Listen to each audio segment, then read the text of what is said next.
Assalamualaikum dan selamat petang. Bersua kembali dalam slot PDPR Bahasa Melayu tahun 3 bersama dengan Cikgu Sabah. Kita masih meneruskan tema yang sama, Unit 8. Sila buka buku teks anda pada muka surat 48 dan 49 untuk menyemak kemahiran, tajuk serta dokumen standard yang akan kita pelajari pada hari ini. Baiklah, kita lihat objektif pelajaran kita. Pada akhir sesi PDPR ini, cikgu harap murid-murid dapat membaca dan memahami idea utama dan idea sampingan.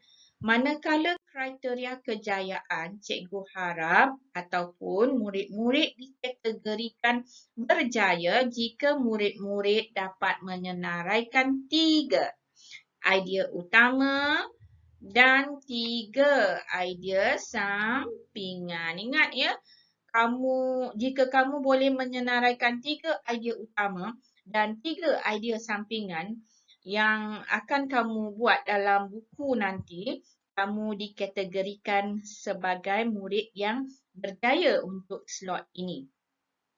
Baiklah, kita lihat kepada nota cikgu berkenaan dengan idea utama dan idea sampingan. Apakah yang dimaksudkan dengan idea utama? Idea utama ialah perkara atau maklumat yang paling penting yang terdapat di dalam petikan dan ditulis sebagai ayat pertama dalam perenggan. Biasanya dalam satu perenggan terdapat satu idea utama.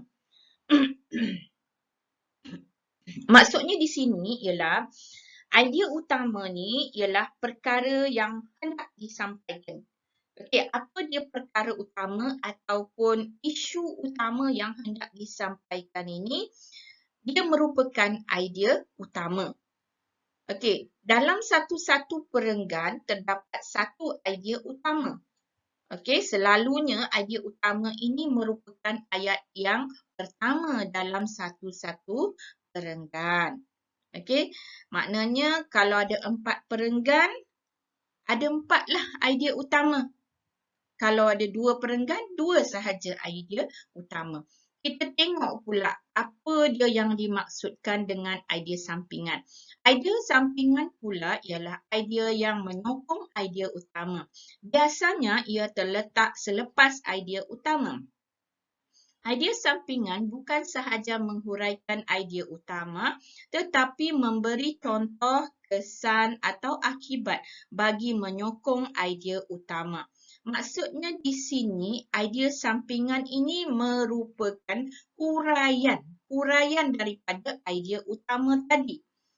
Dia merupakan perincian. Perincian tu dia termasuklah dalamnya ada contoh, kesan atau akibat bagi tujuannya tidak lain menyokong idea utama. Dia saling berkaitan ya, tapi idea utama ni ialah isu manakala idea sampingan adalah perincian ataupun hujah daripada isu tersebut.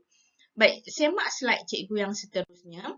Ini merupakan petikan yang akan kamu pelajari pada hari ini. Cikgu harap murid-murid sudah bersedia dengan buku teks pada halaman 48 dan 49. Kita akan mempelajari kemahiran membaca. Tajuk kita pada hari ini ialah memanjat tembok tiruan dan kat bawah sini kamu boleh lihat di SKP yang akan kamu pelajari pada hari ini ya, ataupun dokumen standard kemahiran membaca ialah 2.1 dalam perinciannya 2, cikgu tak silap. Baiklah, kita nak semak slide cikgu yang seterusnya tanpa membuang masa. Okey, ini adalah gambaran tembok tiruan. Cikgu sengaja letakkan di sini supaya kamu dapat gambaran yang lebih jelas. Ya. Inilah rupa tembok tiruan. Kalau kamu tak pernah tengok, tembok tiruan ini menyediakan pengalaman ataupun merupakan salah satu aktiviti sukan lasak. Ya, kalau kamu nak dapatkan pengalaman memanjat tembok tiruan, inilah dia rupa tembok tiruan. Binaan ni. binaan ini dicipta khusus untuk aktiviti sukan lasak. Baiklah, kita semak slide seterusnya. Ini petikan yang akan kita pelajari. Cikgu akan bacakan petikan ini. Cikgu harap kamu dapat mengikuti cikgu sebab kita akan baca halaman ini bersama-sama sebelum cikgu beri huraian yang lebih lanjut. Cikgu harap murid-murid sudah bersedia. Memanjat tembok tiruan. Aktiviti memanjat tembok tiruan ialah aktiviti sukan lasak. Terdapat beberapa peringkat tembok tiruan. Peringkat itu adalah daripada yang mudah untuk kanak-kanak hinggalah yang sukar untuk ahli sukan. Okey, itu peringkat pertama. Pelbagai peralatan keselamatan perlu dipakai oleh pemanjat sebelum memanjat tembok tiruan. Antara peralatan keselamatan yang diperlukan ialah tali keselamatan, topi keselamatan, tali abah-abah, penyangkut tali, kapur tangan, pelindung lutut dan alat kawalan tali. Alat kawalan tali. Okey, ini ialah perenggan yang kedua. Baik, yang ketiga, selain itu, pemanjat perlu mematuhi langkah-langkah keselamatan untuk memanjat tembok tiruan. Pemanjat perlu memakai peralatan keselamatan. Di samping itu, aktiviti regangan perlu dilakukan oleh pemanjat untuk mengelakkan kecederaan otot. Pemanjat juga perlu mengikuti arahan jurulatih supaya dapat memanjat dengan selamatnya. Baik, ini perenggan yang ketiga. Baik, dalam perenggan ini, dalam muka surat ini atau halaman ini ada 3 perenggan. Murid-murid ada 3 perenggan. Jadi setiap perenggan menceritakan tentang idea utama dan idea sampingan. Cikgu belum nak huraikan lagi. Cikgu cuma nak terangkan petikan ini supaya kamu faham. Okey, maksudnya di perenggan pertama ini, dia tembok tiruan ni, ini intro. Okey, yang bertulisan hitam ini ialah intro ataupun pendahuluan. Biasa kalau kita nak tulis karangan, kita kena ada pendahuluan terlebih dahulu. Okey, ini pendahuluannya. Kemudian dia ada isu dia di sini ialah terdapat beberapa peringkat tembok tiruan. Maksud tembok tiruan ni ada beberapa tahap atau peringkat disesuaikan mengikut umur serta kemahiran orang yang hendak mendaki. Dia tak sama maksudnya dia ada yang senang, yang susah sikit, yang senang sikit. Jadi itulah dia tak sama. Baik, kemudian yang kedua, ada berbagai alat ataupun peralatan keselamatan yang perlu dipakai sebelum memanjat tembok tiruan. Antara peralatan tu termasuklah topi. Topi ni memang penting. Ini alat pelindung lutut. Ini kapur tangan. Tujuannya untuk mengesatkan tangan supaya memudahkan orang yang nak memanjat tu panjat. Kemudian ada abah-abah kat sini. Gunanya untuk melindungi tubuh orang yang memanjat tu daripada terjatuh sekiranya berlaku kegelinciran ataupun perkara yang tak diingini.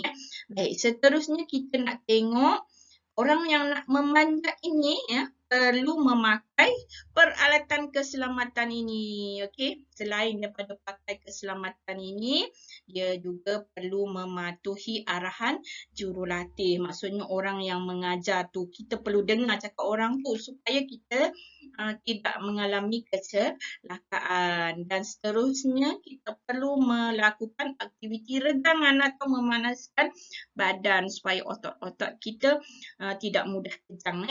Okey, kita tengok slide cikgu yang seterusnya. Sambungan dari petikan tadi, kita baca lagi.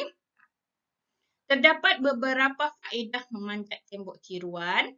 Aktiviti ini menguji ketahanan mental dan fizikal seseorang. Aktiviti ini juga menyeronokkan dan boleh mengisi masa lapang. Okey, ini dia isi seterusnya. Perenggan yang keempat, dia merupakan penyataan tentang faedah faedah mendaki atau memanjat tembok tiruan. Jadi kita nak tengok perenggan yang terakhir. Perenggan ini ialah perenggan penutup ya. Dalam ni biasanya tak ada isi lah. Dia merupakan kesimpulan. Semasa berekreasi atau melakukan sebarang aktiviti, aspek keselamatan perlu diutamakan. Ini merupakan ulangan daripada yang tadi. Baik, kita dah habis baca petikan. Sekarang kita nak lihat satu persatu. Baik, kita nak lihat perenggan yang pertama. Untuk tulisan yang hitam ini, ya, tulisan hitam ini merupakan pendahuluan. Dia bukan isi ya. Ingat ya murid-murid, yang tulisan hitam ini dia bukan isi. Dia merupakan pendahuluan atau intro sebelum kita mempelajari satu-satu tajuk. Bila kita nak tulis karangan, mesti ada pendahuluan.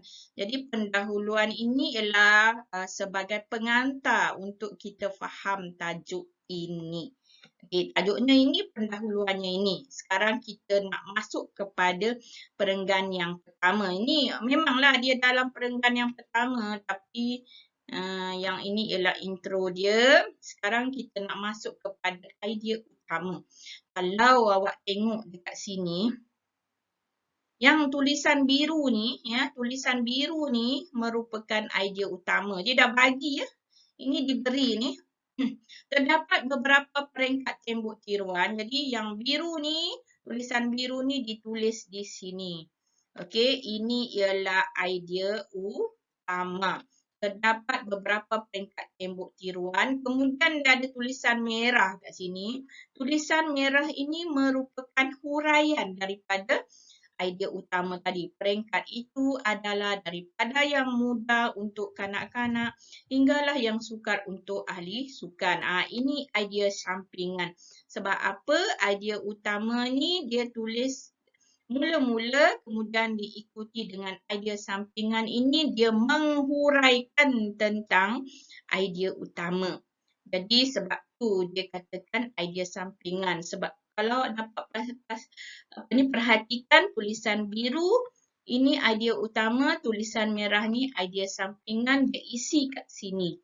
Ya, dia isi kat tempat dia dah kat sini untuk perenggan yang pertama.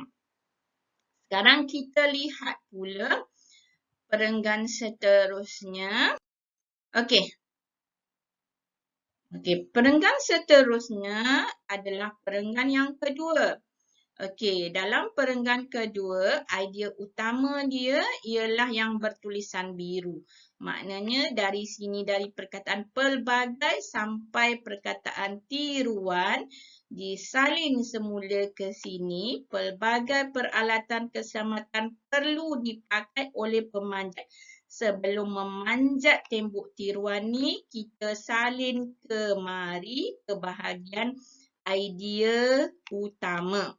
Kemudian idea sampingannya yang mana? Okey, yang mana? Dah tentulah idea sampingannya yang bertulisan merah. Okey, dia salin dari perkataan sini. Yang ni tak payahlah ya, tak payah salin. Okey, dia salin dari sini peralatan keselamatan ni yang diperlukan. Kalau awak dapat perhatikan kat sini, peralatan keselamatan yang diperlukan, dia salin, petikan ayat ni, dia salin kemari menjadi idea sampingan yang kedua. Okey, idea sampingan yang kedua, malangnya dia tak lengkap. Okey, perenggan yang kedua, idea utama dia dah lengkap kat sini ya. Idea utama ni dah lengkap, tak perlu usik lagi. Tapi idea sampingannya tak lengkap.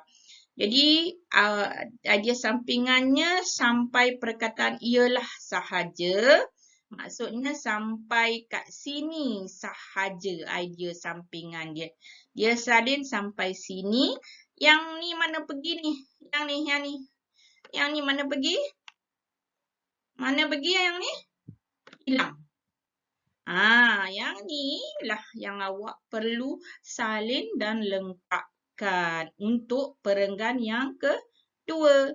Sebab yang ni tak lengkap, jadi awak kena lengkapkanlah yang ni. Salin ke sini dan lengkapkan idea sampingan yang kedua. Tugas awak. Baik, kita lihat perenggan yang seterusnya, perenggan yang ketiga. Okey, dia tak beri. Perenggan yang ketiga tidak diberi. Macam mana nak buat perenggan yang ketiga? Untuk penanda wacana yang ini, ya, yang ini tak perlu salin. Ini perlu digugurkan. Ingat ni, ini simbol digugurkan. Bila cikgu buat bulat dan anak panah ni maknanya tak perlu salin. Bila awak nak salin idea utama, cikgu dah bagi tahu idea utama adalah ayat yang pertama. Ini perenggan yang ketiga. Perenggan ketiga, ayat pertama adalah idea utama. Jadi ini perenggan ketiga. Ini ialah ayat pertama sehingga sini. Okey, sehingga sini ialah ayat pertama. Jadi, ayat pertama itulah merupakan idea utama. Tapi cikgu kenapa tak boleh salin yang ni? Yang ini tak perlu salin ya murid-murid sebab yang ini adalah penanda wacana. Penanda wacana tak perlu salin sebab kita bukan buat karangan, kita cuma menulis fakta atau isi ataupun idea utama. Jadi, awak perlu salin dari sini sehinggalah habis ayat yang pertama untuk perenggan pertama. Okey? Ni dia isi ataupun idea utama untuk perenggan yang ketiga. Cikgu dah cakap, jadi cikgu rasa awak dengar, awak tulis, awak catat, awak lengkapkan bahagian ini. Sampai habis. Ni dia maklumatnya. Okey. Idea sampingannya apa pula? Idea sampingan dia adalah huraian daripada idea utama ni. Huraiannya mana? Okey, yang pertama dia dah bagi kat sini. Pemanjat perlu, maknanya pemanjat perlu ni lah idea sampingan yang pertama dia.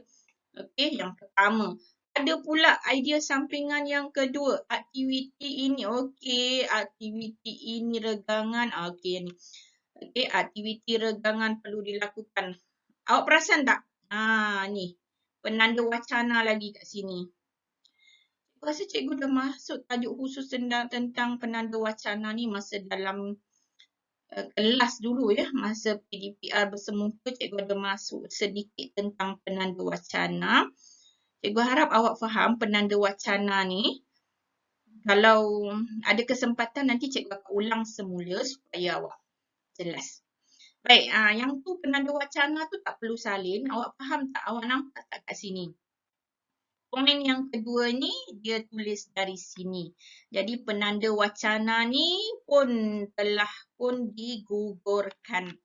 Jadi tak perlu tulis penanda wacana.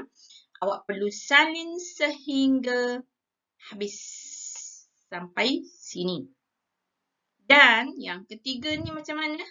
Yang ketiga ni awak buat sendirilah. Ya, awak buat sendiri. Okey? Baik, kita lihat perenggan yang keempat. Ni perenggan keempat yang ni ya. Jangan salah sangka, ini ialah perenggan yang keempat. Macam mana nak buat perenggan keempat ni? Perenggan keempat ni awak perlu tulis idea utama dan idea sampingan sendiri. Macam mana nak buat sendiri? Okey. Idea utama cikgu dah beritahu ayat pertama dalam satu-satu perenggan. Mana ayat pertama dalam perenggan ni? Tengoklah mana satu ayat ni ke, yang pertama ke, yang ni ke. Jadi awak kena faham sendiri ayat pertama. Ingat ya, idea utama ialah ayat pertama sahaja. Ayat pertama sahaja. Ayat yang kedua dan seterusnya adalah idea sampingan. Awak ambil ayat pertama, awak tulis kat sini. Okey, kalau ada penanda wacana, gugurkan. Ayat yang seterusnya adalah idea sampingan. Tulis kat sini. Ayat seterusnya. Okey, maksudnya perenggan 4 saja. Jangan pergi masuk perenggan lain. Yang ini ialah perenggan yang kelima. Yang ni tak berkenaan ya. Tidak berkenaan. Jangan tulis. Ini ialah perenggan penutup. Ingat, perenggan penutup atau kesimpulan, jangan sentuh. Jangan usik atau tulis apa-apa maklumat. Ini cikgu kata perenggan keempat, maknanya di sini sahaja jawapan awak, lingkungan jawapan awak di sini sahaja. Awak lengkapkanlah ya, yang ni ya. Baiklah, cikgu rasa cikgu dah terangkan dengan lebih lanjut. Nak buat macam mana? Okey, kita tengok slide seterusnya. Ni cara kita nak buat latihan ni hari ini. Macam biasa, tulis hari bulan dan kemahiran di sini. Supaya senang cikgu nak isi borang transit dan markah PBD awak. Borang transit cikgu nak kena isi ikut kemahiran. Jadi awak kena tulis. Ini wajib tulis. Kalau kelas bahasa Melayu cikgu Sabah, wajib tulis. Nak buat macam mana, cikgu bagi kelonggaran ke awak. Perenggan pertama, tak payah tulis. Okey, awak mula dengan perenggan kedua. Macam mana? Kena buat kotak macam ni. Buat kotak atau jadual macam ini. Macam yang cikgu Sabah tulis ni. Okey, jangan lupa tulis tajuk dulu. Tajuk dan muka surat ini supaya memudahkan. Memudahkan cikgu, memudahkan awak. Okey, untuk cikgu isi borang PBD, untuk cikgu isi borang transit. Awak buat macam ni dalam kotak. Awak lengkapkanlah.